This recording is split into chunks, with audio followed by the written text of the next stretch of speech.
Welcome to the live. I'm so excited to have my good friend Paul come on. Once he comes on, we're going to be talking about cancer nutrition. We're going to be talking about future of cancer treatments. We're going to be talking about the best part is him being an oncologist. Okay, I think he's on, so let me get him on here. I'm going to invite him. I'm so excited to have this fun conversation. Let's see here.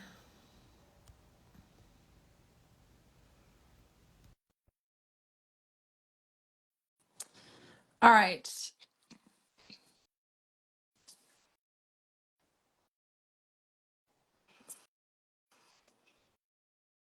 Hello. Please share where you're from. Let's see here. Share where you're from, what goals you're working on right now. Well, there's always a couple minutes here to get people on. It always takes a minute. Hello from Connecticut. Let's see here. Let me text him. I invited you. Let's see if this works. Virginia. I used to live in Northern Virginia, Springfield, for like a minute. Florida, New York, Brooklyn, Canada. All right, let me see if this works here. Let me ask again. Dallas, New York. Oh, how fun this is. This is really exciting. Let me try again. We'll make it work.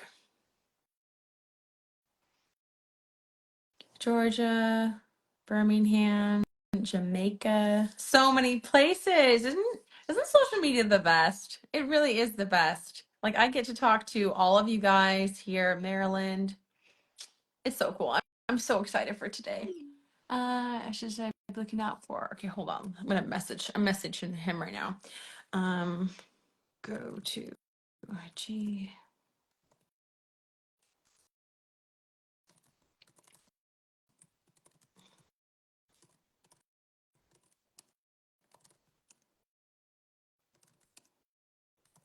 All right, it's coming. All right, so where's everybody else from? Future RD, Long Beach, Cali, Northern Cali. Oh, can I do it from my laptop? Thanks for your patience, guys, as we get him on here.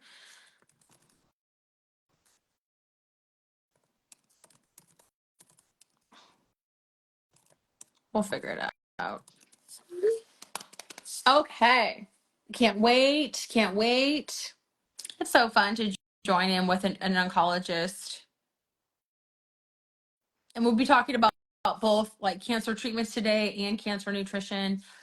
I'll do it from my phone. Okay, he's gonna join in for just a second. He was on his laptop, now he's gonna get his computer or his phone. Just like logistical stuff.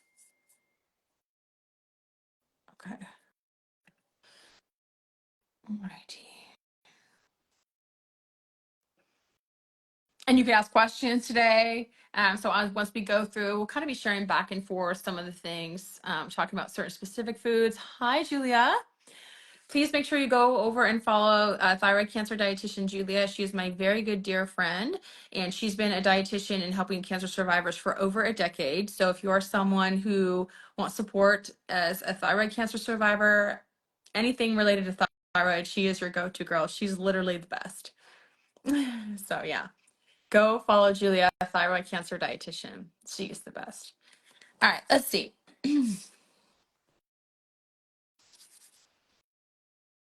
If you are a future RD or a current RD, please share. If you also work in oncology, please share, since today we have dietitians and doctors. So fun. All right, let me invite him again.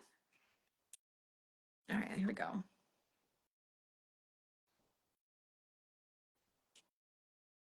All right. Invited. Oh, there Hey, he is. how are Hi. you? I'm really good. How are you doing? I'm doing well. Thank you for having me on. I appreciate this, Nichole. Yeah, of course. Some people are excited. All right, awesome. So if you don't mind, can you just go ahead, introduce yourself, tell us about your page, where people can find you, And yeah, we're excited to have you here. Please tell us about you. Of course. So I'm Dr. Paul Hanona. I finished up med school almost 6 years ago. It takes you about 3 years of internal medicine residency and then 3 more years of oncology fellowship to become a cancer doctor, Yeah, at least in the United States. you're And amazing. yeah, Good I'm in job. year 6 of 6. Thank you, thank you. And we're almost there. And I started this page about a year and a half ago, to kind of just talk more to people about the stuff that I actually find really cool in cancer care, because so much is changing. And it's kind of one of those fields where people have an impression of what it really is, but once you're there and you're seeing a lot of the amazing achievements that we're doing, it changes the way you perceive the specialty. And that's one of the reasons I started the channel, is because I kind of wanted to just get people excited about the future of oncology. Yeah, and and today we'll be kind of sharing about that, correct? So certain different types of treatments and things like that. Exactly. Yep. Okay, perfect. We're so glad to have you here. If you're new here, new to my channel, my name is Nichole. I'm the oncology dietitian. Today we're going to be talking about nutrition, cancer treatment, what Paul loves about being an oncologist. If you have any questions, you're welcome to drop them. I mean, for either one of us, we're here to answer your questions. It's kind of an open discussion. I guess I'd like to just have you start, if that's okay. What do you love about your job? How have you influenced cancer survivors? Do you mind just sharing a little bit more about what you love about it? I think one of the main reasons I got into oncology is because of its innovation. If you were to look at all the new publications throughout medicine, there is no match for what's being published in oncology. Just our what's new section, for example, in our main resources, it's like 3 or 4 times the length of every other specialty. So it's a good thing. You want to hear that. You want to hear that a lot of cancer research is being done. Yeah, that's and amazing. So it's great. It's absolutely great. And that makes the job a little bit hard, because there's so much new information coming out that even cancer doctors have to subspecialize. It's hard to just be a general cancer doctor. Sometimes you have to be a lung cancer doctor, because so many new things are coming out just for lung cancer every few months. And so that's definitely at the top of why I like my job, because of how fast it moves and the innovation. I think that being in the cancer field, you're a benefactor of a lot of good energy from society. A lot of people have someone they lost from cancer. There are walks and donations and societies that are all centered around cancer. And so again, it's just a good energy. You do deal with people who are having the most serious, most intimate moments of their life, where they're being met with such a diagnosis. But a good portion of the time, you help people actually get into remission, and you help people through their journey, and you get to be that guy that met them 10 years ago, or 15, 20 years ago, and they say, hey, you were that person who saw me when I was diagnosed with this leukemia or this lung cancer, and we made it through. You give me goosebumps. Yeah, it's a feeling that you don't really know the meaning of that. Yeah, till you go through it a couple times, till you actually see that you've made a difference in this person's life. That's amazing. That's amazing, So, and you kind of do something similar, because people, all they want to talk to me when they see me is, what should I eat? How should I change my life? Because no one wants to hear about, we need to give you this medication, this chemotherapy, this immunotherapy. People are like, hey, what's broccoli going to do for me? And I'm like, I need to know more about what's broccoli going to do, because that's something we don't really get. No, absolutely. Well, and we're such a great team, because you provide the medication that cures them, and I come in to get them nutrition to keep them strong, to attend what you prescribed. So it's so important. I don't want them showing up to treatments, or once treatments end, with no nutrition guidance, because it really does make an impact on their whole bodies, and the wrong information can sadly make really negative impact. So that's a lot of what I do. Hey, what are the facts? What's up to date? Because there is so much misinformation, like every single month, for cancer survivors to navigate.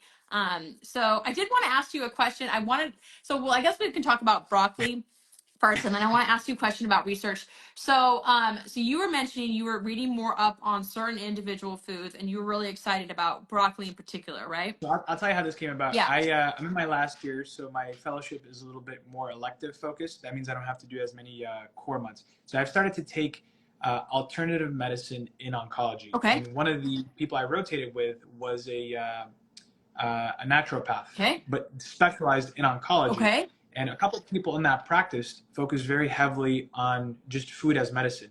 And one of the books they had me read was How Not to Die.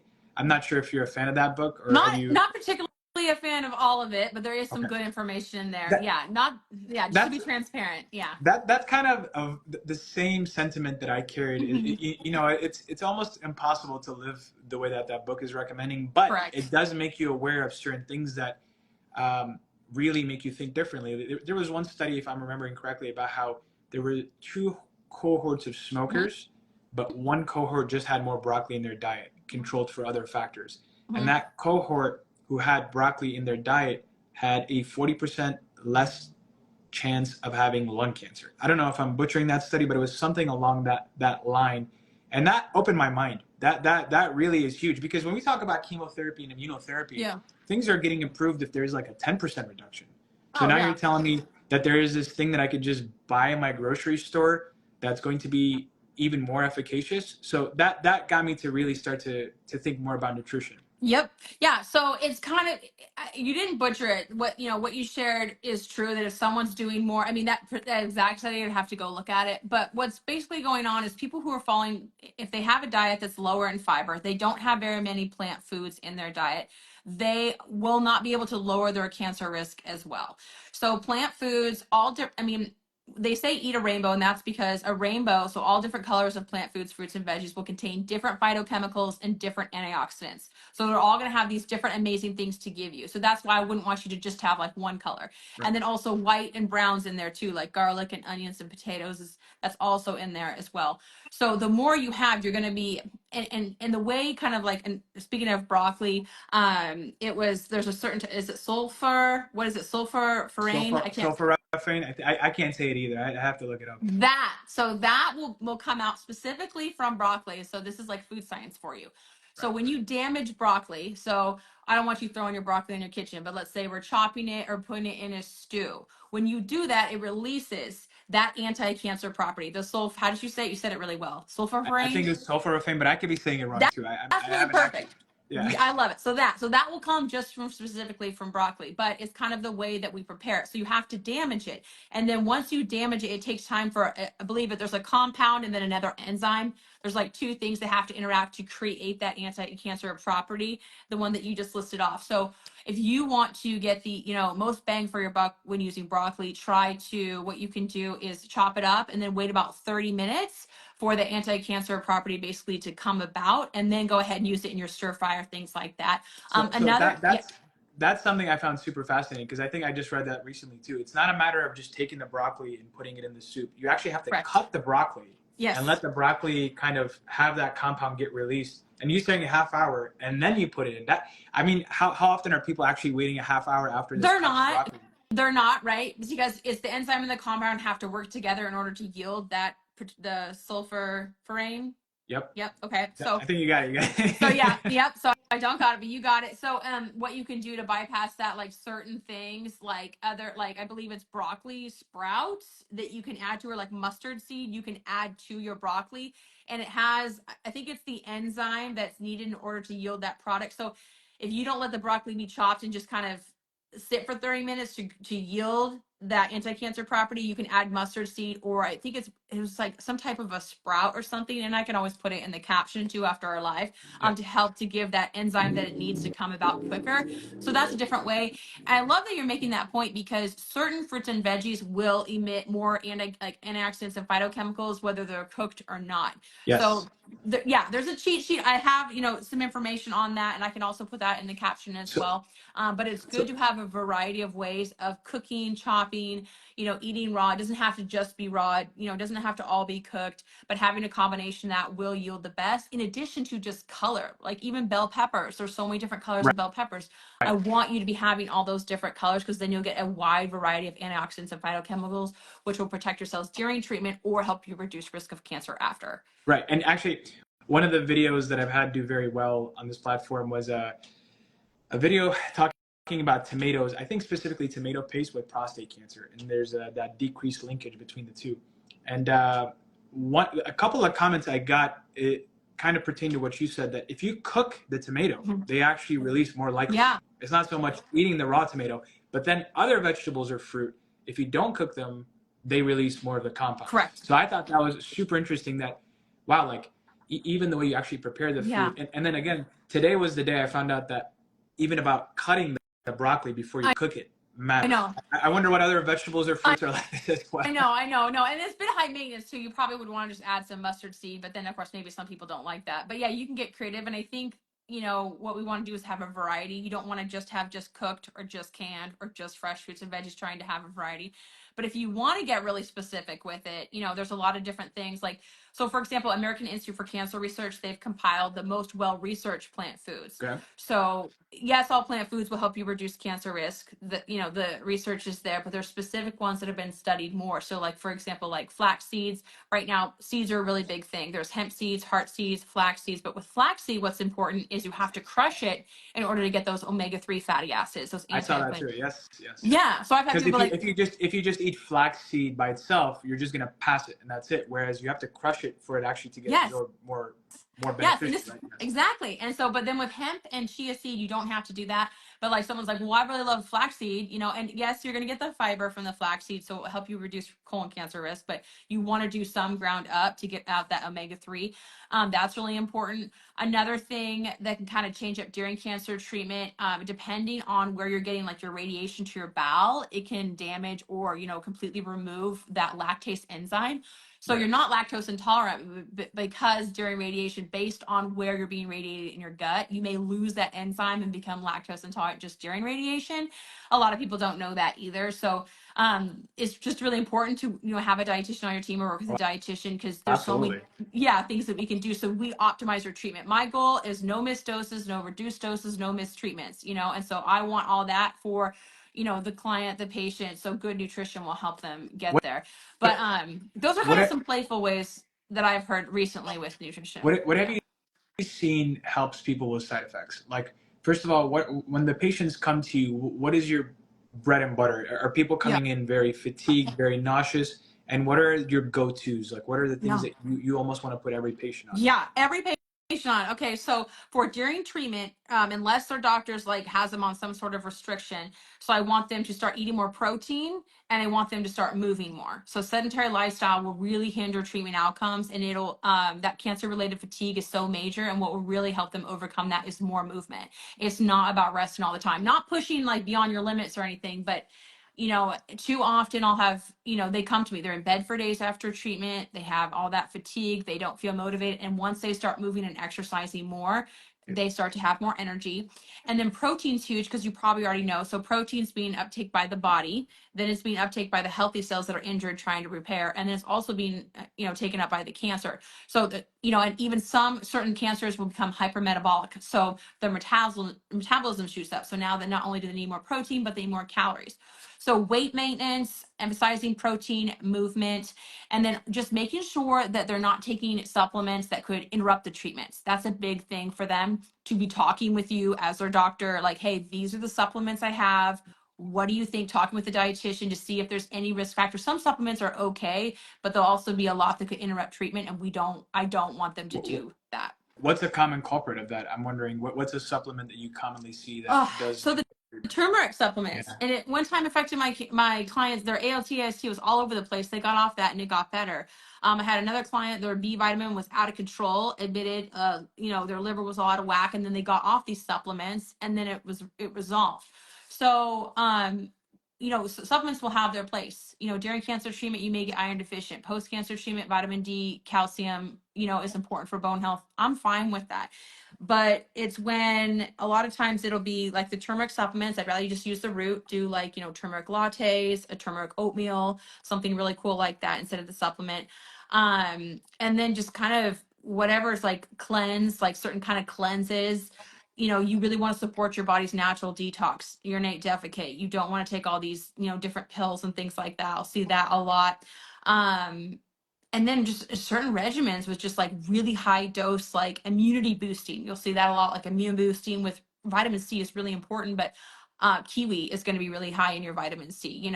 Everyone always thinks of like oranges. Well, strawberries, kiwi, those are going to be really high in vitamin C. I want you to have more of that, because you're not going to reach those toxic levels. Because and then because that's a common thing I see, is that people want the pill. It's simple. I can just go pick it up at my Yes. local vitamin store. But the actual whole foods, like the point of turmeric, right?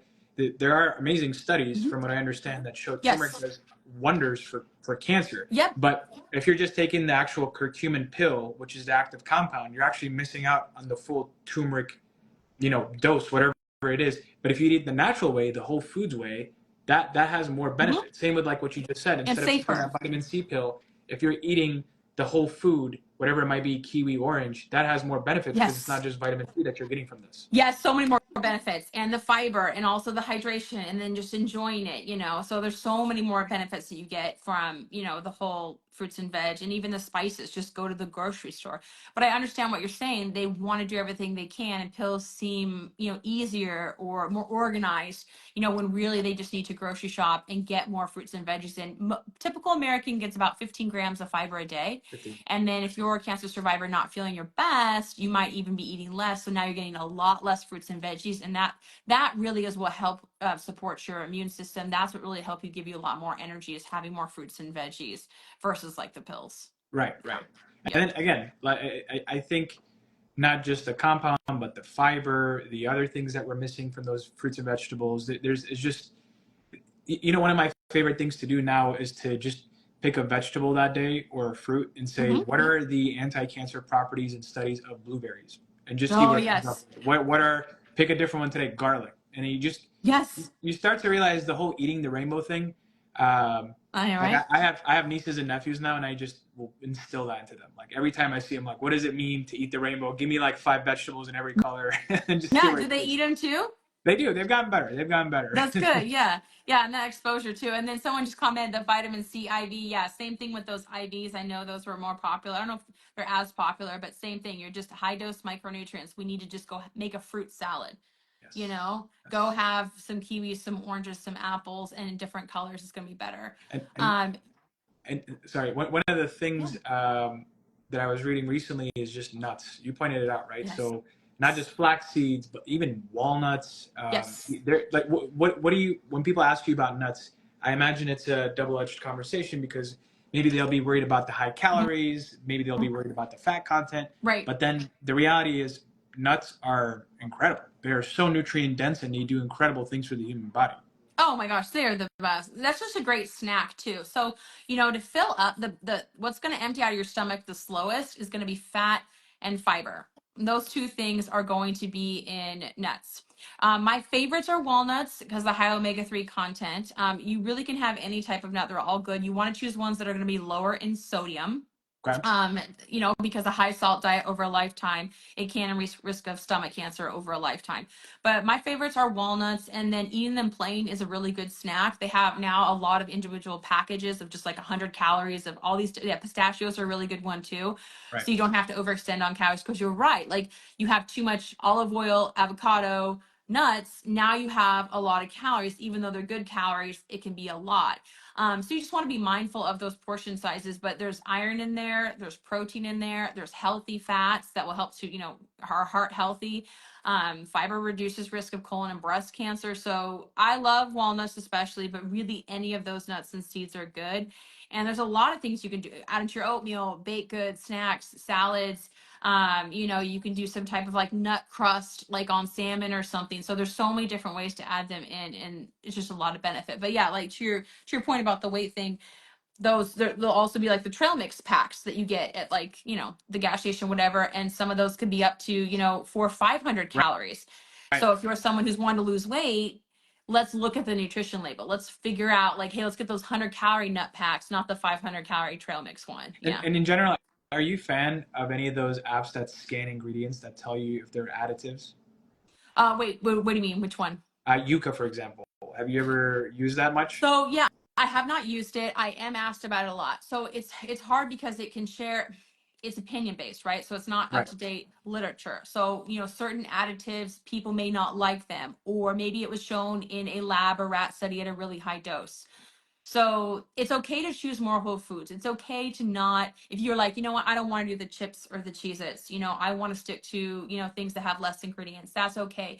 But that app does make cancer survivors in particular question things. We want to simplify it for them. Like, those additives are not giving you cancer. It's really, you know, what kind of diet do you want to have?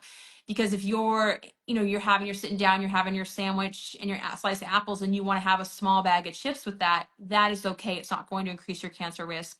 Now, maybe you're someone's like, nope, I don't want to do chips. I want to take that out. You can, but I don't want to fear monger around like a bag of I chips. You know, as long can see that. as, I can see that. yeah, as long as their diet is, you know, a lot of plant foods, lean dairy, whole grains, things like that.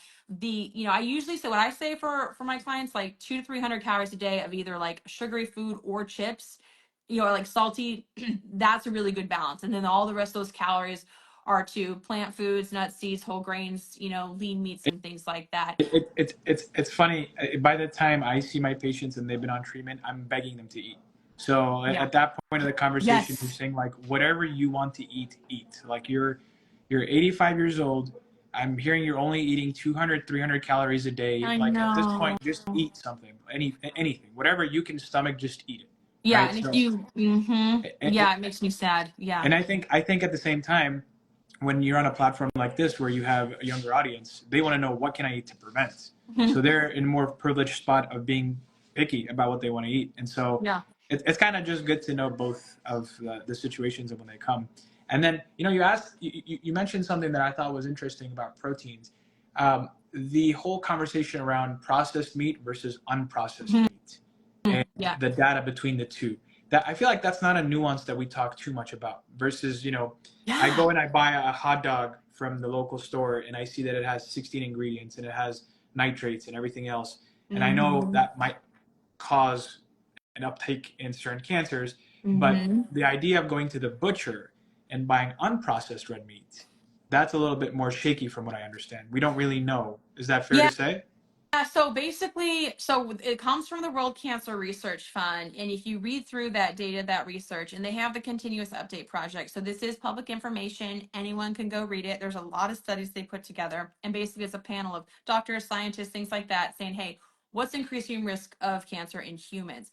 And when it comes to meat, the chicken, turkey, fish, seafood, we're good. Okay. The dairy, as long as it's lean dairy, because the vitamin D, it can reduce your risk of colon cancer. The plant proteins, we're good. That's all good. So then the controversy in where the increase of risk of cancer comes in is processed meats and then red meats. The processed meats are going to be your hot dogs, your pre-cooked meats, your pepperoni, your deli meats, even the ones behind the counter. People are like, well, I'm maybe doing better because I'm going behind the counter. They're slicing it there. This is better. It's not. It's just a different way to get the same processed meat. So because of the high heat, the smoking, the nitrates, the sodium, the things that are added, like the preservatives added to those deli meats, is what increases risk of colon cancer Right. specifically. Okay. And it's relative risk. The more you have, the more it goes up. So if you can and you want to reduce risk of colon cancer, I would omit those processed meats. If you look really close at the data, they say it's not the minced meats. So when you go to like the fresh meats, so it's like, the raw chicken, the beef and all that, that's fine. That's not increasing your cancer risk unless you go over 18 ounces of red meat a week. And you could even shoot for under that. 12 to 15 ounces of red meat a week would probably even be better. Lean meat, so you don't get a lot of saturated fat. Um, the only area they're not sure about is when it's nitrate free. When they say it's nitrate free, there's not enough evidence to show if like, hey, this is now a better choice. A good like rule of thumb is when you go to the store and get meat, does it say it's shelf stable for like a couple weeks? If that's it, that's a processed meat. Right. If it's like something that's raw, Yeah. yeah. No, exactly. It's if something can just sustain life that long, that's unnatural, right? It's not Right. honey. Honey's probably okay, and one of the few things that could do that. But if your meat's doing that, that's interesting. Right. Yes. So processed meats, and then the other one, that's one food, and that's and they said even those red processed meats are even worse, and that kind of comes from the heme iron. So the heme iron in red meats, whether it's processed or raw, may damage the colon lining. So that's why they want you to limit the fresh red meats, limit them, but then the processed meats completely take those out. Exactly. And there's a lot of different brands that will say natural and organic and all these special labeling things. But look, if it's that pre-cooked meat, it's processed, like just really try to not do that and spend a little extra time cooking those raw meats. Right. Right. Yep. And then you hit it on earlier that exercise is huge. And even now, when I have patients who are, let's say, younger, Mm-hmm. and they're on certain chemotherapies or immunotherapies, and they ask me, what can I do to make sure that this is a smooth journey through treatment. And the common theme Mm-hmm. is that people who can actually exercise through treatment, if you're able to walk a couple of miles, 2-3 miles a day, especially on the days you're getting your chemotherapy or immunotherapy, Mm-hmm. there are studies that show your side effect profile gets reduced by almost 50%. And Yes, so it's amazing how when you it is, hear right? people walking every day while they're getting treatment Mm-hmm. do significantly better, and they rarely complain of side effects. And I know. it makes you wonder, if you're, lucky enough to not be getting cancer treatment, why aren't you walking a couple miles a day Oh every my gosh, I day? know. I can talk about exercise forever and ever and ever. Like, it's the most important thing in every single way. Exercise not only will help reduce severity of side effects, not only does the study show that, but it's going to help to improve your gut health. You're going to sleep better. It's going to beat cancer-related fatigue. I mean, it's going to reduce anxiety, depression. Right. It's going to improve your circulation. So before your infusion days, you need to especially be like, moving your body. And my clients still come to me, and maybe your patients, they're not moving at all, so we just create small goals. Right. A lot of times people will say, hey, start, eat different or exercise. And so eat different, they think, vegetarian extreme, and all we want is just a couple more servings of fruits and veggies, and then we build on that.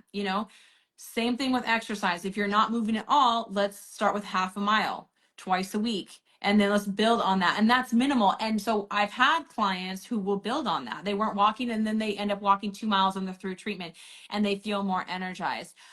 They'll have been, like I said, I talked about another client. She was doing treatment and then in bed for days. Once she started exercise, she no longer went to bed after treatment. Oh my God. And then she was able to interact with her family. So I think the hard thing is they feel tired. They feel tired, but it's kind of, if you move, you'll feel less tired. So it's that hard mental game, but the severity of side effects go way down, It's and it just helps you. it's the Mm-hmm. whole idea of action breeds motivation, right? Where it's like you Yes. might not feel motivated to go to the gym, but once Right. you're at the gym, now that you've taken the action, the motivation comes. So I it, know. it's hard to start, but once you start, it gets going. Yes. And small. I think people think, well, I got to hit, if I'm going to exercise, it's the gym 2 hours, 5 days a week. That's not what we're saying. We just need to start small and keep building. And when you don't feel like it, we need to, it really needs to be part of the prescription.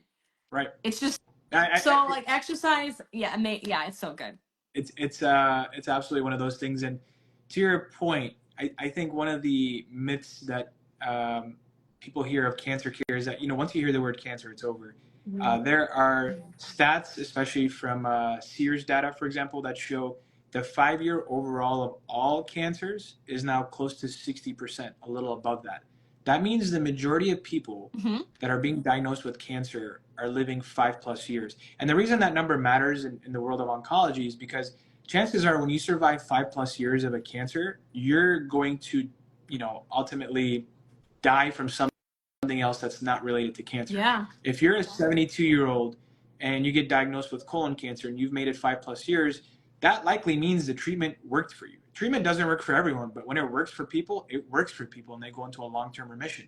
So that Mm-hmm. same 72-year-old who might die at 79, it might not be from colon cancer. It might be because they also had a heart condition and it led them Mm-hmm. to ultimately have a heart problem. Mm-hmm. So we don't even know specifically what the cancer survival rate is just by itself. And you would assume it's maybe higher than 60%. And that data was collected years ago. And Mm-hmm. nowadays we have things like immunotherapy, we have things like CAR T therapy, we have things like targeted therapy. And an interesting conversation I often have with patients is, understandably, people want to plan their life, and they'll ask, hey, now that I have this cancer, doctor, how long do you think I have to live? Oh And yeah. because I'm putting them on a new medication that's only been out for 2 years, Mm-hmm. I don't know. I don't know what to tell you. It could be a year, it might not work. It could be 15 years, it might work wonderfully. It's Mm-hmm. just one of those new frontiers in cancer care. So I think with that being said, people need to realize that you have this diagnosis, but one, you're here for the long game most of the time. There are cancers, don't get me wrong. Still, when you hear pancreatic cancer, it's really scary because oftentimes it's presented at stage 4. And pancreatic cancer is one of those where even the 1-year survival rate isn't that great. But in other Yeah. situations where it's a woman with breast cancer, she could easily be living the next 30 years. And these are Mm-hmm. when changes start to be implemented in their lives. This is when they start to realize, like, okay, I need to eat a lot better. Yes. Obesity contributes to breast cancer. I need to get serious about losing weight. I need to start walking every day, or start whatever it is, exercise, put this in my daily routine. And it's kind of this, Mm-hmm. weird silver lining that happens where their life switches and now they become much healthier. So Yep. the idea here is if we're really serious about cancer prevention, it's not just colonoscopies, No. mammograms, CT scans, which are important, but it's also like Yes. what's happening every day. What are you choosing to eat for lunch? What are you choosing to eat for dinner? Are you drinking water? Are you sleeping enough? Are you reducing your stress? What are you Yeah. actually doing day to day if Yeah. you're serious about this? Absolutely 100%. I love that so much. There's so much that you can do and that you can control. And a lot of cancer survivors or people with a family history want to know what they can control. And it is those things. And it's not a greens powder and it's not a pill regimen, and it's not whatever new fad diet. Always the fad diets are latched onto cancer, but it's just more of those plant foods, more just like what you said, hydration, the sleeping, the movement. So it cannot feel as sexy to do those things, but Right. those are really truly the things every day that are important. I do know, like when you see this with some of your patients, I'll have some of my clients say that, they were able to get through cancer. They were, able to beat cancer and they are better. Like it did inspire them to okay, now I'm going to, take, my self-care. Now I'm going to get a new job that, is, lower my stress. Now I'm going to finally be, so they do make like, even though it was so scary for them to have cancer and go through that, they say, hey, cancer gave me a different Right. perspective and now I live my best life. This is not the way I wanted to get it, but now I'm living my best life. So it's nice to see that, they are inspired to do those things because it makes a huge difference. You would be surprised how many people would go through a day and they just don't even have a fruit or veggie. Yeah, no, you're not You kidding because know? this is actually a conversation I've been having more often with my patients. And for example, even today, some guy was telling me, ever since I got this diagnosis, I've been eating a lot healthier. Like I've been eating more proteins. Like I try to have a hot dog every day. I'm like, well. I mean, Yeah. Let's what about it? Some baked chicken. Let's right. start there instead. Yeah. Yeah. And then exactly to your point, you ask people fruits and vegetable servings. People are having an apple and that's it, and people are maybe having a small salad at dinner. Yep. And from what I understand, you need to be having like a serving of just berries once a day, Oh, two for sure. servings of fruit a day, maybe another serving of like a different fruit, and then 5 different vegetables, whether it's cruciferous vegetables like broccoli and cauliflower. Broccoli. That's a different family of different anti-cancer properties. But Yep. then your kale and your lettuce are leafy green and they have a Mm-hmm. different property entirely. So it's not Mm-hmm. just did you eat your one green a day, it's like did you eat your multiple families of greens? Because it's not, Yes. you have broccoli, you have kale, you have carrots, you have like squash, Yes. it's all over the place. And the nuts and seeds and even whole grains. A lot of people Yes. will think gluten's bad. So whether you have celiac, definitely you want to avoid gluten. And some people have the non-celiac gluten sensitivity. But the percentage of those people with that have not increased over the years. People think there's like this epidemic of like, gluten sensitivity. Actually, when you look at the studies, the percentages haven't really changed. So unless you have those two conditions, more whole grains, the brown rice, the whole grain pasta, the whole grain bread, because there'll be more fiber, more nutrients, and more protein in those food products. And kind of like what you said, instead of one apple a day, it's like having some like 2 to 3 plant foods with your meals instead of building your plate around your piece of meat or protein, unless you're in treatment. And if you're in treatment, I need you to have protein, lots of it. But then beyond, outside of treatment, having all your plant foods and then adding in the lean dairy, then adding in the lean protein, things like that. Just a lot of people will think they have to go vegan or vegetarian to reduce their cancer risk, and they're bummed out about that. But that's actually not true. It's just 2/3 of your plate should be plant foods, and the other 1/3 is your meats, your dairy, your fats, and then if you want some dessert there. So it's not all plant foods. It's not all doom and gloom. You can still have your meats, just more Well, plants. also spices, right? So that's another Yes. key thing that, your black pepper at the table, maybe you don't want to touch that salt at the Uh-huh. restaurant as much, but the Yep. black pepper Mm-hmm. actually has a lot of anti-cancer properties. And Mm-hmm. then if you start to mix with other cultures, your saffron, your other spices that are coming from wherever it is, Yes. there's a reason, and I don't know, I have to fact check this one, but I hear that the cancer rate in India, which has more spice in their food, is like a fifth of the cancer rate in the United States. And it could be because they eat maybe more veggies in general, but Yep. it could also be that they're spicing their food at a higher frequency with different spices, whereas Mm-hmm. maybe in Western diets we're not putting as much spice in our food.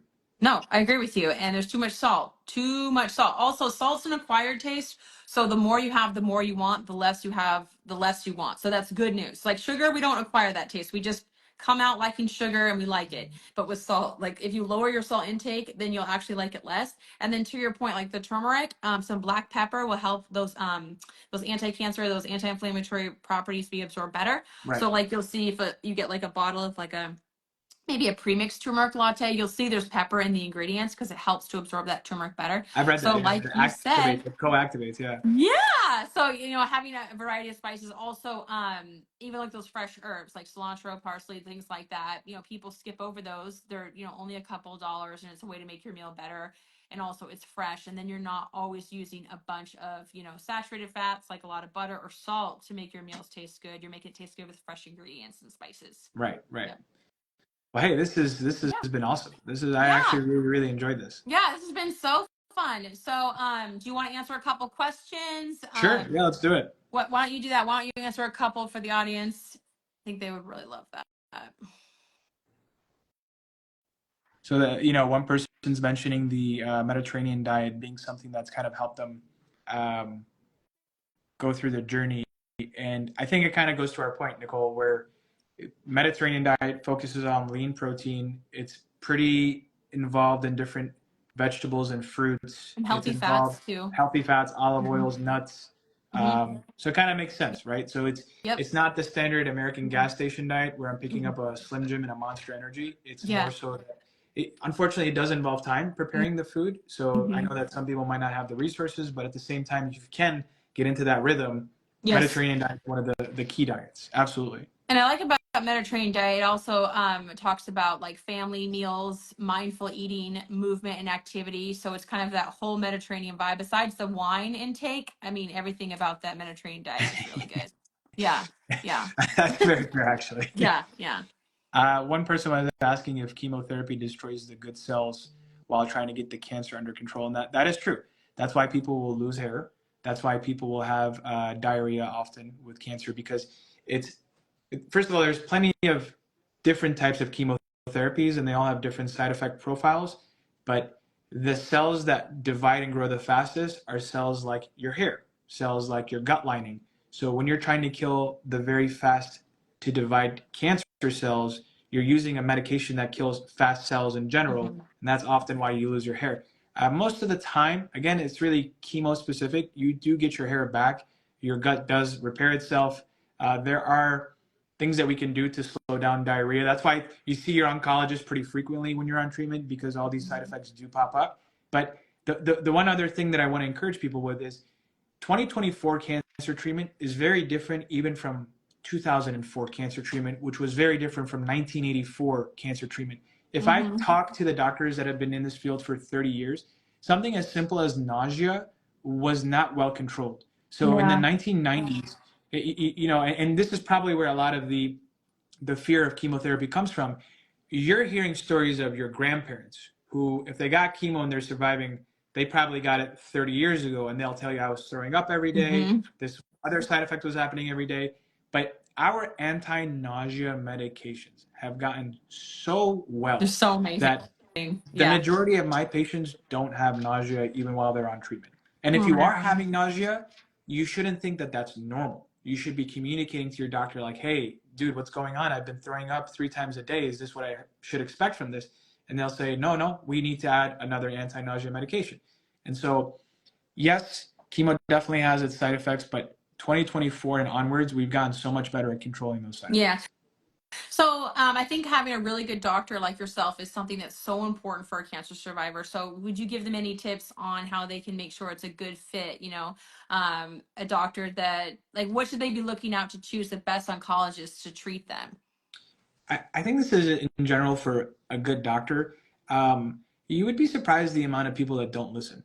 It sounds crazy to say that, but people don't know how to communicate effectively, and they're smart. They become doctors because they're obviously geniuses, but at the same time, they can't read between the lines. Sometimes a patient won't say clearly what's bothering them, right? And that's kind of your job as the physician to prod. This is the one time in life that it's okay to be very nosy, to be like, hey, tell me about this. Tell me about this. Like, you're not telling me the full truth. Are you actually having problems with, urination? Some people are embarrassed because no one wants to admit that, but you're their doctor and you need to have them fixed. So are you having diarrhea? Like, if you're having 10 bowel movements a day, that's not normal. What is your Let's keep dietitian? checked out. We need to know that too, because there's different types of fiber. There's, they TMI. I'm like, not No, TMI. Your bowel movements are a part of your treatment plan. They're a part of nutrition. Please share. Yes. exactly. Yes. So I think just feeling the communication pattern of the physician. Okay.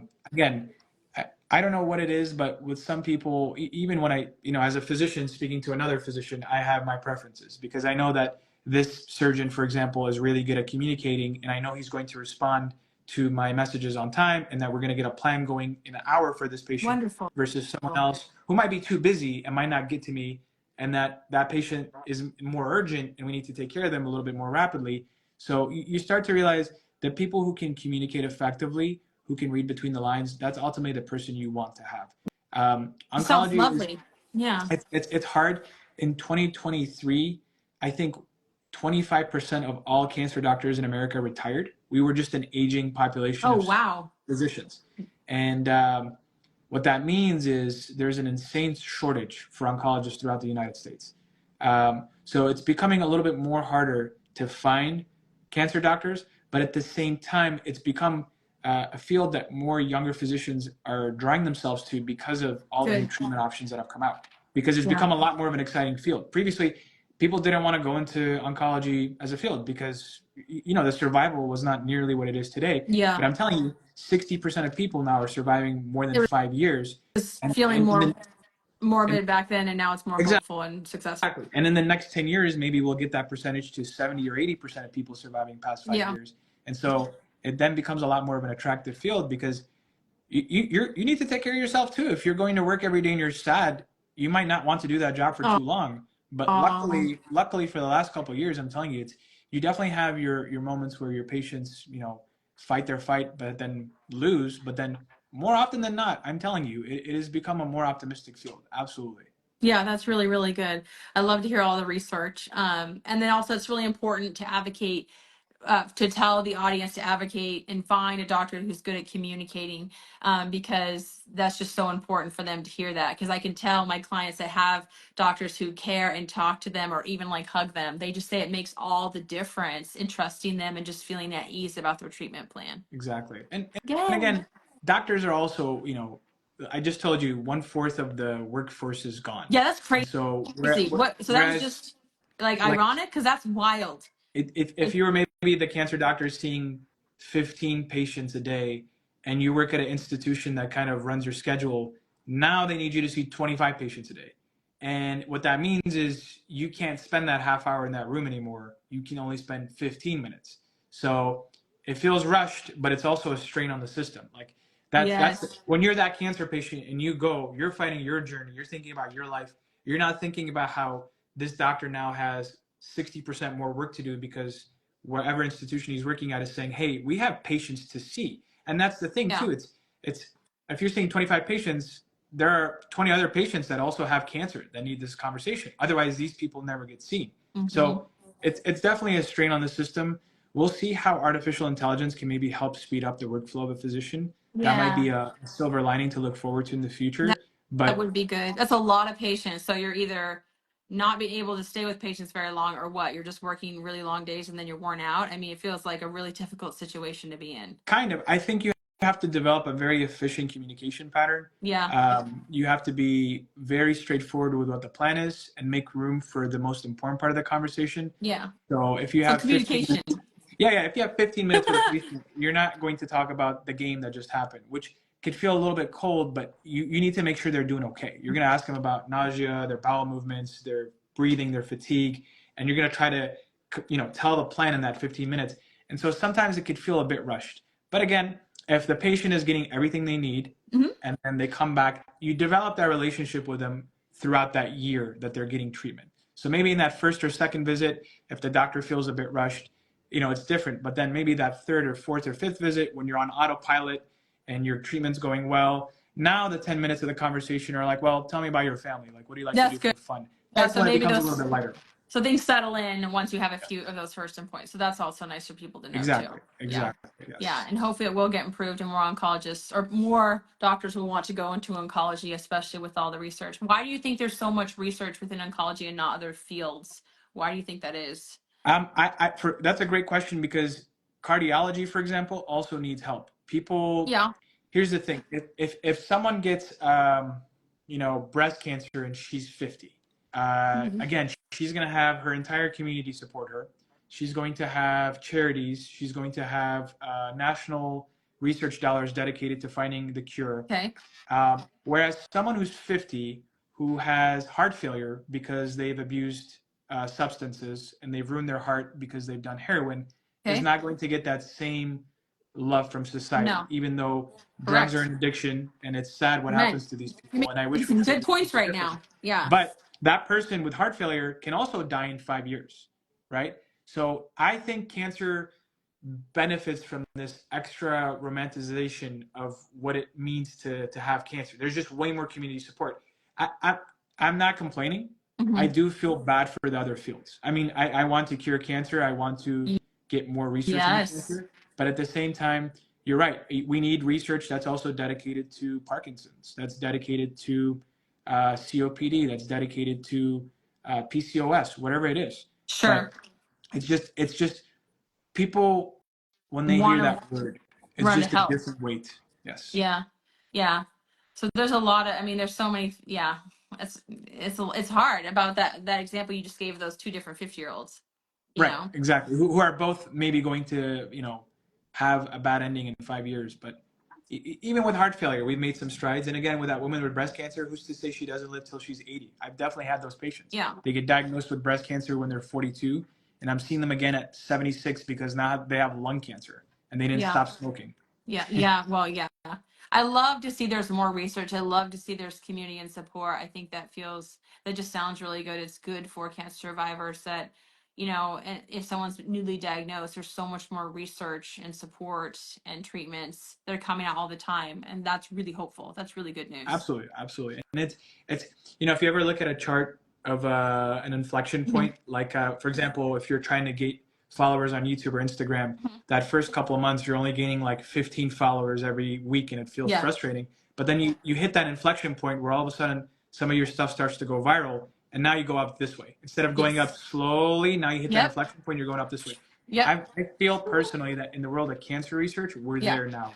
In the last 40 years, we've been going up That's so slowly with good. research. And I feel like right here, 2024, 2025, this is when you start to see a much, much more rapid pace of cancer research.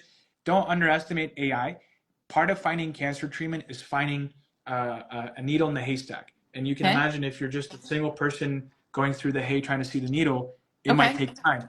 Whereas if you have artificial intelligence who's able to do things at God knows what speed, Yes. maybe we're able to find those different protein structures that work better with certain drugs, whatever it is, so that we can ultimately try to get better treatment quicker. Yeah. I would not be surprised in the next even 2 to 3 years we start to see some major, major movements in cancer treatment. That's cool. I love that. And you're right. The AI works quick. Yeah. Absolutely, dude. You made It's a really good example. There's one person going through everything, and then AI can come in and get things done so much quicker and more efficiently, even without that error. It's just really nice. I had a friend Very describe it. He works positive. at one of the pharma companies where they Yeah. have a three-dimensional protein structure of a Okay. cancer, and they're trying to get a pill or a drug to kind of go through the protein to try to break the cancer. And he's literally telling me he's the guy who's putting certain chemical bonds between the atoms on that protein structure Okay. to see if you could take a medication and allow it to make that bond if it would ruin the protein and kill the cancer. And it's funny. He's literally talking about disulfide bonds. If you could put a disulfide bond somewhere, it could Yeah. ruin the structure of the protein. This is a human having to click on a mouse to look at a Mhm. computer screen and click here and click here. If you have a computer doing that, you can do, again, not just a computer, but artificial intelligence with some Mhm. serious computational power. You could be doing that, what, a million times quicker? Yes. So Yes. if A that's million where we're times. at now, just imagine what's about to come out. I know. Oh, this is so good. I love it. So much positivity. This is good. Thank you. Of course. Yay. And All it right. was awesome talking to you as It well. was so awesome talking to you. Do you want to tell everyone where to find you? Are you on TikTok too? Where are you at?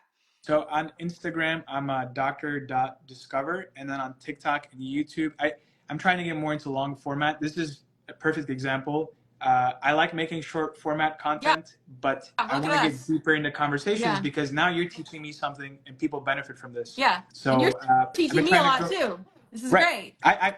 We should do this again because I'll Yes, have we more questions definitely to ask should. about nutrition. Yes. And YouTube is also just Dr. Discover, all one word. Doctor spelled out and Discover spelled out. So Perfect. I'm going to hopefully be speaking to people in the nutrition landscape. I also like doctors that are in startups and are doing things that are non-traditional, not just Ooh, clinicians, people that are coming up with fun. product ideas. So I like hearing their stories, how they built their careers, where they think the future of medicine is going. That's the stuff. That's where the discover part from doctor comes. Yes. Like I'm trying to discover what's new in medicine. That's awesome. Yay. Okay, so make sure. So you said you're on Instagram, YouTube, and TikTok? TikTok, yes. Okay, perfect. Yay. And then we'll hopefully do this again and talk more because this was so much fun. We went way over and it was just a great Yeah, time. I didn't even feel that. You're right. We did go over. Yeah. I didn't even know either. Well, thank you so much for joining. I'm gonna put his handle in the caption as well, and then we'll save it and we can share it for everyone to Thank you, rewatch. Yeah. Nicole. Thank you, everybody. Thank We you so appreciate much. it. See you later. Bye. Take care. Bye.